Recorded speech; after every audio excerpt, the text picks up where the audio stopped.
Hello दोस्तों, Vipin academy for success में आपका स्वागत है। आज हमने ग्रुप डी का पूछे गए प्रश्न का वीडियो लेकर आया हूं मैथ में। इसके पहले हमने बनाया था संख्या पद्धति नंबर सिस्टम का वीडियो टाइप 1। नंबर सिस्टम से जितना क्वेश्चन पूछा गया है ग्रुप डी में सारा का सारा मैं सॉल्यूशन देने वाला हूं। तो नंबर सिस्टम से ओनली 12 टाइप का क्वेश्चन पूछा गया है। 12 टाइप का क्वेश्चन पूछा गया है नंबर सिस्टम से।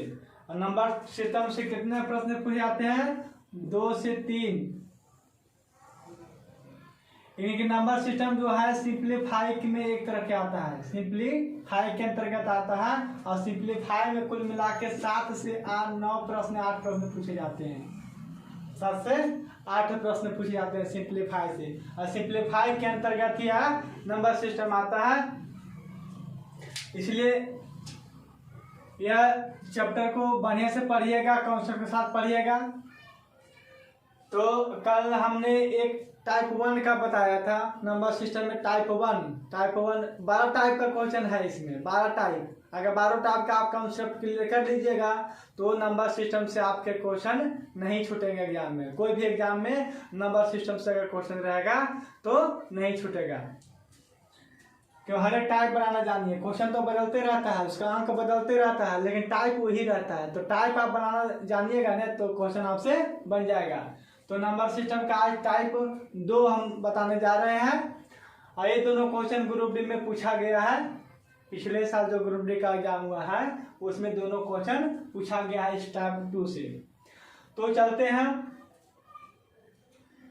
कि टाइप 2 का पहला प्रश्न है 12, 19, 26, 33 ...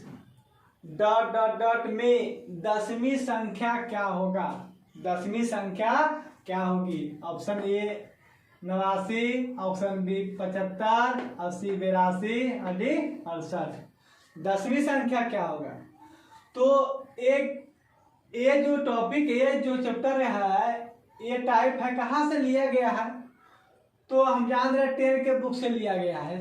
और ग्रुप डी का सिलेबस ही 10 तक ही है। 10 के अलावा ज़्यादा मैथ देगा नहीं। साइंस भी 10th स्तर का रहेगा और मैथ भी 10वीं स्तर तक 10th स्तर तक रहेगा।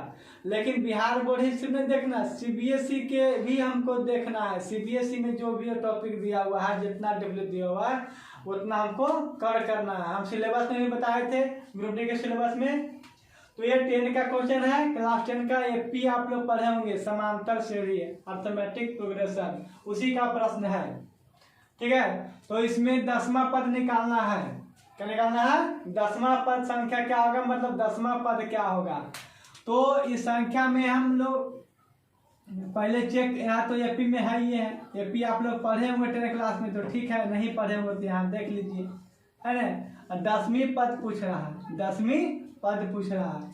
तो पहला पद, दूसरा पद, तीसरा, चौथा दे दिया। 10वां पद क्या कर रहा है? पूछ रहा है। 10वां टर्म पूछ रहा है। तो पहला टर्म जो दिया हुआ था उसको हम लोग ए मानते हैं। तो ए बराबर 12 होता है।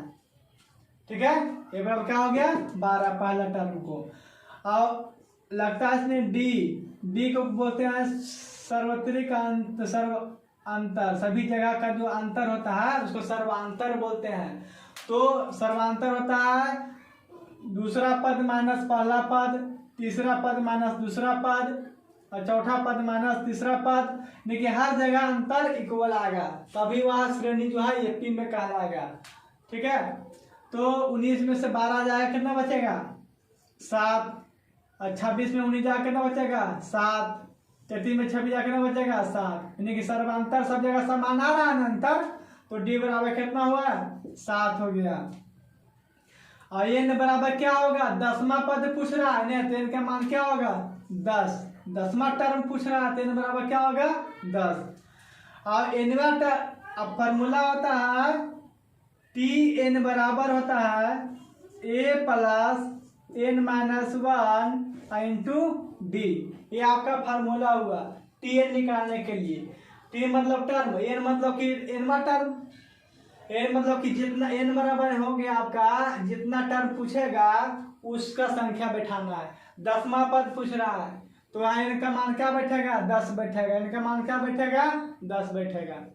ठीक है, ये कॉन्सेप्ट है। अब इजी वे में कैसे बनाना है वो भी हम आपको बताएंगे। ठीक है, तो 10वां पद पूछ रहा था, क्या बैठाएंगे, T10 बराबर ए का मान कितना 12 प्लस एन का मान कितना 10 माइनस 1 और डी का मान कितना 7। तो बोर्ड मास पढ़े हैं ना, बोर्ड मास वाला वीडियो भी डाले हैं बेसिक मैथ में। तो पहले ब्रैकेट का क्रिया होता है, तो 10 में से 1 गया, कितना बचा 9, 9 सत्ते कितना हुआ 63, 63 12 कितना होगा 63 2 65 10 75, कितना आ गया 75। यानी कि ऑप्शन क्या हो गया, बी हमारा सही हो गया। ये इसका कंसेप्ट था टीएन निकालने का। अब हमको इसके इजी वे में कैसे बनाना है वो भी समझ लेते हैं। तो हम लोग जानते हैं जैसे कोई भी टर्म पूछेगा ना तो उसमें जैसे मान लिया 10 मार्क पद पूछा तो T10 बराबर डायरेक्ट लिखते हैं a प्लस 9d, एक कम करके a प्लस 9d। उसे से निकला है, ये तो रहबे करेगा, 10 में से 1 गया तो 9 बचा था, डी गुना हो गया था तो a प्लस 9d। अगर T5 पूछेगा तो क्या होगा a प्लस 4d। T12 पूछेगा तो a प्लस 11d। समझ रहे हैं ना, ये जल्दी बनाने का। ये हमको फर्स्ट टर्म में ये होता है तो 12 और डी का मान 7 और 9 7 63 प्लस कितना हो गया 63 12 कितना 75। ठीक है, तो ट्रिक भी कहाँ से आता है, तो कॉन्सेप्ट से ही उसका सॉल्यूशन को कम कर दिया जाता है आगे पीछे, और जो जरूरी चीज होता है उसको हम लोग रखते हैं, वैसा एक ट्रिक बनता है। समय का क्या होता है, बचत होता है। फिर अगला प्रश्न देखते हैं, यदि परिमेय संख्या 4 बटा -9 -7 बटा 11 -5 बटा -6 -2/3 को आरोही क्रम में रखा जाए तो कौन सी संख्या पहले होगी। कौन सी संख्या पहले होगी। आरोही क्रम मतलब क्या होता है, आप लोग कंफ्यूज नहीं करिएगा। एक होता है आरोही, एक होता है अवरोही। अवरोही आरोही मतलब क्या, आ मतलब समझता है ना, आ मतलब कि इनकम आ रहा है, कि बढ़ रहा है। ठीक है, रुपया आ रहा है तो बढ़ रहा है, तो बढ़ते आ मतलब हो गया बढ़ते क्रम। क्या हो गया, बढ़ते क्रम आरोही। अब मतलब क्या हो गया, घटते क्रम। घटते क्रम, इसको ध्यान रखिएगा, इसमें फंस जाइएगा तो हिसाब गलत हो जाएगा। अवरोही मन होता है घटते क्रम और आरोही मन होता है बढ़ते क्रम। अगर इसमें अगर कंफ्यूजन हो रहा होगा आपको तो इंग्लिश वाला क्वेश्चन देखिएगा, उसमें इंक्रीज और डिक्रीज रहेगा। इंक्रीज माने बढ़ना, डिक्रीज माने घटना। ठीक है, इसमें कंफ्यूजन होता है तब। तो इसमें तो बढ़ते क्रम में पूछ रहा है, तो बढ़ते क्रम में सबसे पहले कौन आएगा, सबसे पहले छोटके नहीं आएगा, तब में उससे बड़ा आएगा, फिर उससे बड़ा आएगा, फिर उससे बड़ा आएगा। जो सबसे बड़ा रहेगा वो लास्ट में रहेगा, क्योंकि बढ़ते क्रम जा रहे हैं। 1 2 3 4 5 6 बढ़ रहा है कि नहीं बढ़ रहा, उसको बढ़ते क्रम बोलते हैं। तो सबसे पहले कौन आएगा, जो सबसे छोटा होगा। तो ऐसा प्रश्न में हम सबसे पहले बड़ा संख्या छोटा संख्या को पहचानना जानेंगे कि किसमें बड़ा कौन होगा, उससे बड़ा कौन होगा। तो देखते हैं, 4 देखिए माइनस नीचे में है ना, सबको माइनस ऊपर में रखेंगे, कोई उससे दिक्कत नहीं होगा। -4 बटा 9 -7 बटा 18 -5 बटा 6 और -2 बटा 3। ये तो संख्या, इसी में हमको आरोही क्रम लिखना है। तो इसका 2-3 कॉन्सेप्ट होता है बनाने का, 2-3 विधि है। सारा विधि हम बता देंगे आपको, जो इजी लगे, जो कम समय में बने उसी का आप प्रयोग करिएगा। तो आप समझते माइनस, यहाँ सब माइनस वाला है, तो माइनस में हम जानते हैं, बताए भी होंगे आपको बेसिक क्लास में कि -2 बड़ा है कि -3 बड़ा है। -2 बड़ा है कि -3, तो कितना बोल रहे हैं -3 बड़ा है। नहीं, माइनस में उल्टा होता है, माइनस क्या होगा 2 बड़ा होगा। ठीक है, -1 बड़ा है कि -8 बड़ा है? देखो 8 है यहाँ पे, बड़ा ही है नहीं, इसमें ए बड़ा होगा, -1 बड़ा होगा। ठीक है, तो ये चीज आप ध्यान रखिएगा क्योंकि सब माइनस में है। इसमें जो सबसे छोटा होगा वो सबसे बड़ा होगा और जो सबसे बड़ा होगा वो छोटा होगा। तो सबसे पहले हम क्या करते हैं, बड़ छोट तो पहचानने जाने। तो पहला मेथड हम जानते हैं कि भाग दे के हम बड़ छोट निकाल सकते हैं भागफल के हिसाब से। 9 से भागा देंगे 4 में पॉइंट में आएगा, 18 से भागा देंगे 7 में वो भी पॉइंट में आएगा, इससे भागा देंगे है ना। तो दशमलव के 2 स्थान तक निकालेंगे और उससे बड़ा छोटा हम क्या करते हैं कर लेते हैं। 2 स्थान तक जरूरत पड़ेगा तो 3 स्थान तक भी निकालना पड़ेगा। पहला मेथड हो गया। दूसरा मेथड है कि सब हर को क्या करते हैं इक्वल कर लेते हैं। हर को क्या करते हैं इक्वल कर लेते हैं। तो इक्वल करने के लिए हर का एलसीएम लिया जाता है। तो 3, 6, 18, 9 का एलसीएम क्या होगा 18 होगा। 18 सबसे कट जाएगा ना। एलसीएम तो ही होता है कि वह छोटी से छोटी संख्या जो दी गई संख्या से पूर्णतः विभाजित हो जाए। तो दी गई संख्या से सब 18 कट ही नहीं रहा है, इससे कोई छोटा है जो सबसे कट रहा है नहीं। इसका एलसीएम 18 में सब हर को क्या कर देना है 18 कर देना है। इसमें कितना गुना करना पड़ेगा कि 18 हो जाएगा, 2 गुना करना पड़ेगा।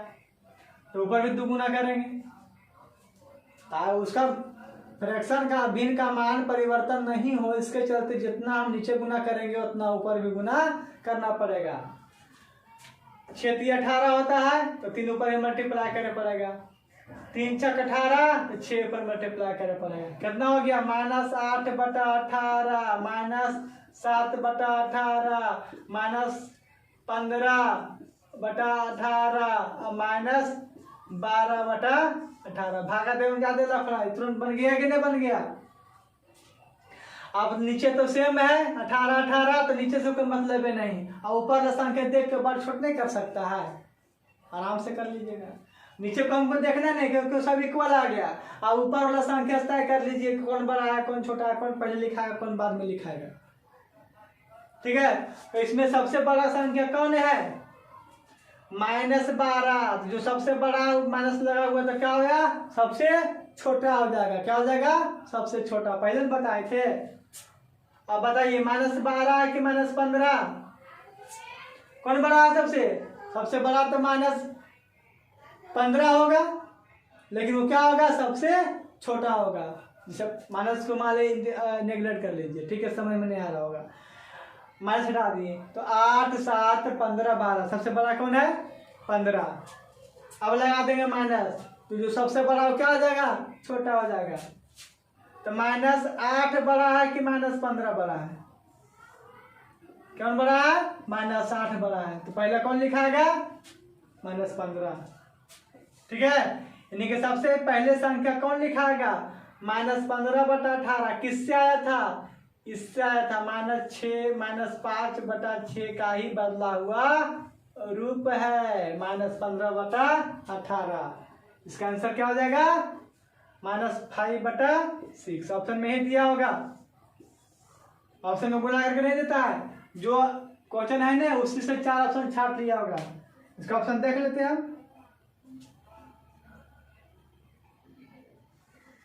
हम। देखिए ऑप्शन वही दिया हुआ है, ए नंबर में दिया हुआ है 4/-9। अब बी नंबर में ऑप्शन है -7/18 और सी नंबर में ऑप्शन है 5/-6 और डी नंबर ऑप्शन है -2/3। तो कौन हुआ इन्हें है -5/6 चाहे 5/-6 बोलो उसको। तो ऑप्शन क्या हो जाएगा सी सही हो जाएगा।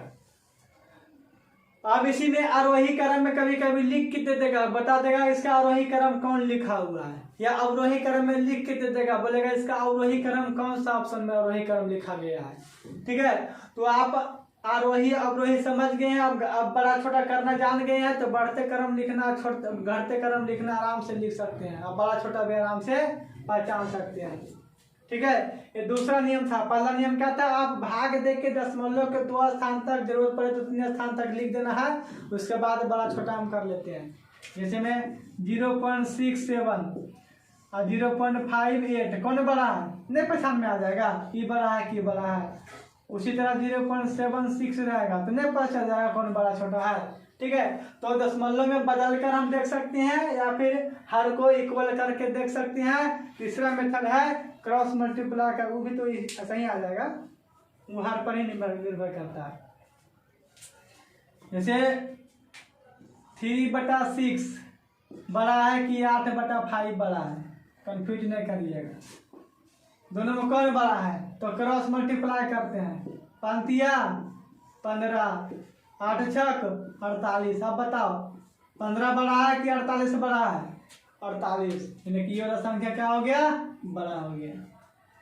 ठीक है। तीसरा मेथड ये है 6/8 बड़ा है कि 5/8 बड़ा है। ये तो हर इक्वल है तो आराम से बता सकते हैं कि ये बड़ा है। ठीक है, हर इक्वल नहीं देते हैं। 9 दी, आप बताइए कौन बड़ा है। तो क्या करते हैं, क्रॉस मल्टीप्लाई करते हैं। तो 9 छक 54, 8 पचे 40। तो आप बताइए 54 बड़ा है कि 40 बड़ा है? 54 बड़ा है, तो ये संख्या क्या हो गया, बड़ा हो गया। ये भी इसी कंसेप्ट पर है, एलसीएम ही इसका निकलता है। ठीक है, देखिए इसका एलसीएम क्या होता है, 8 9 72 होगा ना एलसीएम। तो 72 8 से डिवाइड करेंगे तो 72 करना हर को, इसमें क्या गुना करना पड़ेगा, 9 8 72, 8 गुना करना पड़ेगा नीचे। इसमें क्या गुना करना पड़ेगा, 8 9 72 9, तो 9 नीचे गुना करेंगे, 9 ऊपर गुना करेंगे। 8 नीचे तो 8 पर 40 ऊपर भी गुना हुआ। कॉन्सेप्ट वही है। ठीक है, एलसीएम वाला ही कॉन्सेप्ट है इसमें भी। चलिए, एक संख्या पद्धति का नंबर सिस्टम का हमने 2 टाइप क्लियर किया है, पूछा गया प्रश्न। आगे हम चलेंगे टाइप 3। टाइप 3 में किस तरह के प्रश्न आते हैं संख्या पद्धति में, उसको भी हम बनाने के लिए सीख जाएंगे।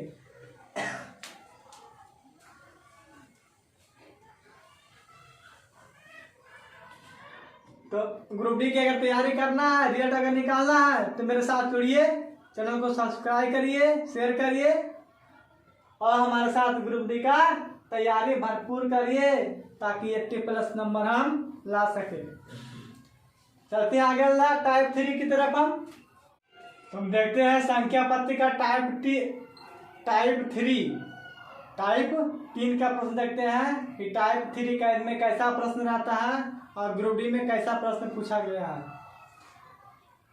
तो पहला हम देखते हैं कि पहली 200 विषम प्राकृतिक संख्याओं में कितनी अभाज्य संख्याएं हैं। पहली 200 विषम प्राकृतिक संख्या में कितनी अभाज्य संख्याएं हैं।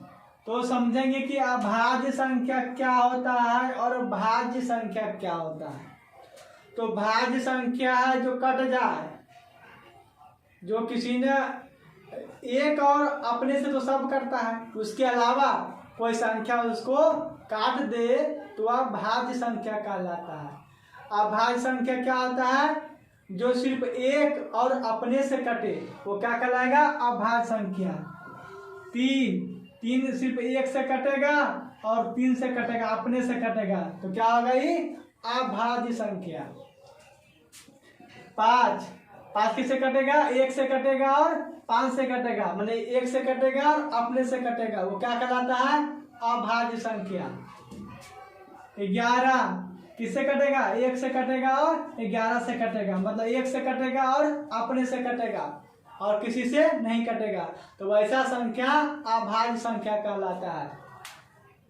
12 1 से भी कटेगा, 12 से भी कटेगा और इसके अलावा 2 से कटेगा, 3 से कटेगा, 4 से कटेगा, मतलब कि 1 से कटे और अपने से कटे, उसके अलावा किसी और संख्या से कट जाए तो वह भाज्य संख्या कहलाएगा। क्या कहलाएगा, भाज्य संख्या। तो 12 क्या हो गया, भाज्य संख्या।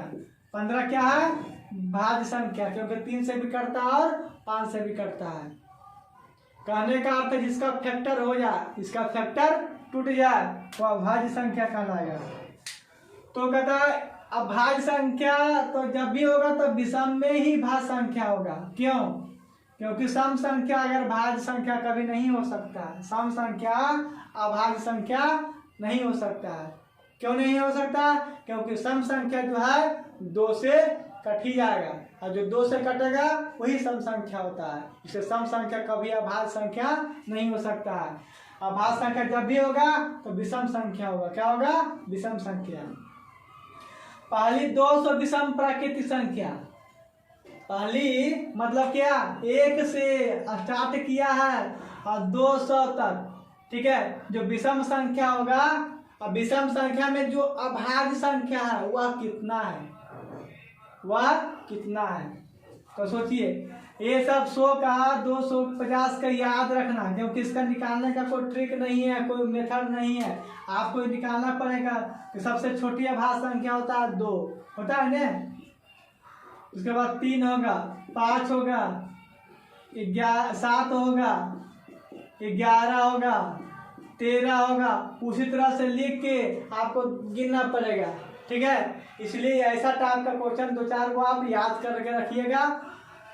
200 के बीच में कितना भाग जाएगा, 100 के बीच कितना भाग जाएगा, 50 कितना आ जाएगा, 300 कितना, 500 तक याद रखिएगा। 5 क्वेश्चन याद रखिएगा तो 1 नंबर का तो काम आ ही जाएगा, ठीक है। तो इसमें जो होगा इस तरह से हम गिनेंगे तो 45 आएगा। कितना आएगा? 45 होगा जो अभाज्य संख्या होगा। 45 अभाज्य संख्या आएगा इसमें। देखिए 4 नंबर में भी पूछ दिया है, पहले 100 संख्या में कितनी अभाज्य संख्या है। पहले 100 में कितना अभाज्य में, 1 से लेकर 100 तक जो लिखेंगे नंबर में, उसमें कितना संख्या रहेगा जो अभाज्य है, जो किसी से नहीं करता है। तो लिख के तो गिनना कर पड़ेगा। इसमें 25 संख्या क्या आएगा? 25 आएगा, क्योंकि 50 सम होगा, 50 विषम होगा, तो विषम का नहीं कम होगा, सब विषम थोड़ा भाज्य हो जाएगा। अब यहाँ देखते हैं दूसरा प्रश्न, निम्न में कौन सा जोड़े सअभाज्य है। अब इसको समझेंगे कि सअभाज्य क्या होता है। सअभाज्य क्या होता है? सह माने साथ साथ अभाज्य हो, ठीक है। तो कौन सा जोड़ा है? देखिए पहला जोड़ा 348, 296, 114, 213, 59 और 97, और 30, 25 और 49, 20। तो हमको सबसे पहले समझना है कि सहअभाज्य होता है क्या, इसको हम पहचाने कैसे कि सहअभाज्य है। तो जिस जोड़ा का HCF अगर 1 आता है, जिस जोड़ा का HCF क्या आएगा? 1 क्या आएगा, वही जोड़ा क्या कहलाएगा? सहअभाज्य कहलाता है। तो HCF निकालेंगे ना इसका सबका, तो समय में लगेगा ना। कंसेप्ट हो गया कि जिसका HCF क्या आएगा? 1 क्या आएगा, वही क्या कहलाएगा? सहअभाज्य कहलाता है। यानी कि 1 के अलावा किसी से नहीं कटे, 1 के अलावा किसी से नहीं कटेगा तभी ना HCF 1 होगा। तो इसमें देखो 2 से कट रहा है, यहाँ भी 2 से कट रहा है, ये जोड़ा खत्म। ये भी कट जाएगा 2 से, अरे 2 से नहीं कटेगा, तो ये वो तो कट रहा है ना। दोनों संख्या से वो 1 से कटना चाहिए। तो 59 और 97 देखे तो किसी से कटता है, एक और अपने के अलावा किसी से कट रहा है नहीं। 30, 25, 5 कट जाएगा, 5 से कट जाएगा, 20 से 5 से कट जाएगा। मतलब 3 गो में जो है सब कटने वाला संख्या है। इसी नंबर में है जो बिना कटने वाला संख्या, किसी से नहीं कटता है। तो जो किसी से नहीं कटेगा वही परस्पर सहअभाज्य कहलाएगा, उसी का HCF 1 आएगा।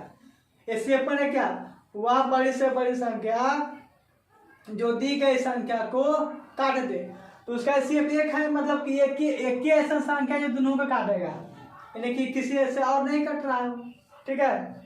सहअभाज्य समझ में आ गया कि जिसका HCF 1 होता है, यानी कि किसी से नहीं करता, सिर्फ 1 से कटने वाला संख्या रहेगा, वो क्या कहलाएगा? सहअभाज्य संख्या कहलाएगा।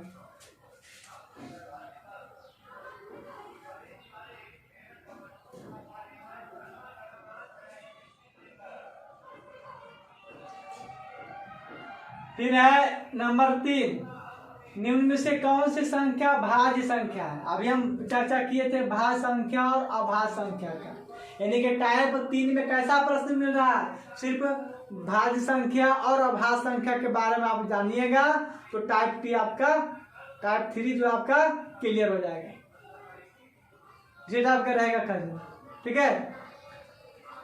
तो निम्न में कौन सी संख्या भाज्य है? भाज्य मतलब जो किसी न किसी से कट जाए, एक और अपने के अलावा कोई संख्या से कट जाता है तो वह भाज्य संख्या कहलाता है। तो देखिए इसमें तो कौन सी भाज्य मैंने काटे वाला तो एक ही संख्या ना होगा। तो देखिए यहाँ पर पहले जो काटे वाला उसको ढूंढ लेते हैं। तो देखो 729 जो है 7 2 9 18 3 से कट जाएगा। क्योंकि एक ही को 4 ऑप्शन है तो एक ही को कटने वाला होगा, क्योंकि भाज्य पूछ रहा तो कटे वाला भी एक ही को होगा। और कटे वाला जब हमको मिल गया है तो ज्यादा दिमाग हमको नहीं लगाना, ठीक है। कटने वाला संख्या खोज लिए ना, सी आंसर हो जाएगा इसका, ठीक है। तो संख्या पत्ती का टाइप 3 प्रश्न समझ में आ गया कि भाज्य और अभाज्य संख्या से रिलेटेड प्रश्न था इसमें। और जिसको भाज्य और अभाज्य पता है, सभाज्य पता है, इसमें क्वेश्चन नहीं छूटेगा। 12 टाइप है इसमें, 3 टाइप आज क्लियर किए, तीसरा टाइप अगला वीडियो में, चौथा टाइप, 5वां टाइप देखते कितना प्रश्न उसमें रहता है, चलेगा उस हिसाब से।